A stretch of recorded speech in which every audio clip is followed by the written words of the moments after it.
Silence dans la salle, s'il vous plaît. L'audience est ouverte. Alors aujourd'hui, on a un procès vraiment très spécial. On va juger les phrases françaises. Et la grande question que le juge doit trancher, c'est mais quel est le bon ordre des mots? Première section, le procès commence. La question du jour, elle est simple, mais ô combien fondamentale. Quel est l'ordre correct, l'ordre inébranlable d'une phrase en français? Bon, pour y voir plus clair, on va appeler les principaux composants de la phrase à la barre, qu'ils viennent témoigner. Que le premier témoin s'avance. Le sujet. Alors, le sujet, c'est qui? Eh bien, c'est celui qui fait l'action. C'est l'élément central. Sans lui, pas d'histoire, pas de protagoniste. Maintenant, appelons le deuxième témoin. Le verbe. Ah, le verbe. Lui, c'est l'action. L'action pure et simple. C'est le moteur, le cœur qui bat dans la phrase. Et enfin, pour compléter notre trio, le troisième et dernier acteur, l'objet. Son rôle, c'est celui qui reçoit l'action. En gros, c'est sur lui que tout tombe. L'action du sujet et du verbe. Bon, après avoir entendu tous les témoins, la cour s'est retirée pour délibérer et elle est maintenant prête à rendre son jugement. Troisième partie, le verdict. Le verdict est tombé et il est sans appel. Pour une phrase simple, en français, l'ordre, le seul et unique ordre, c'est sujet, verbe, objet. Retenez bien ça, c'est la règle d'or. Et attention, si jamais on ose enfreindre cette règle sacrée, le résultat est immédiat. C'est le chaos grammatical total. La phrase ne veut plus rien dire du tout. Mais heureusement, s'il suffit de restaurer l'ordre pour que la clarté revienne.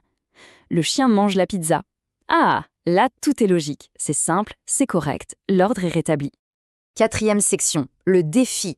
Maintenant, c'est au jury de jouer son rôle. Il va falloir délibérer et appliquer la loi. Alors, premier cas soumis au jury. Les mots sont pizza, la, mange, Marie. La cour attend le verdict. Et la bonne réponse est, bien sûr, Marie mange la pizza. Sujet, Marie, verbe, mange, objet, la pizza. Parfait. On continue. Deuxième cas à examiner, joue, ballon, le, Paul. La délibération se poursuit. Et le verdict est Paul joue le ballon. Impeccable. Encore une fois, l'ordre est bien là. Allez, un dernier défi pour le jury. Chat sache le dort. Ah, celui-là est un peu différent, non? Qu'est-ce que la loi nous dit dans ce cas?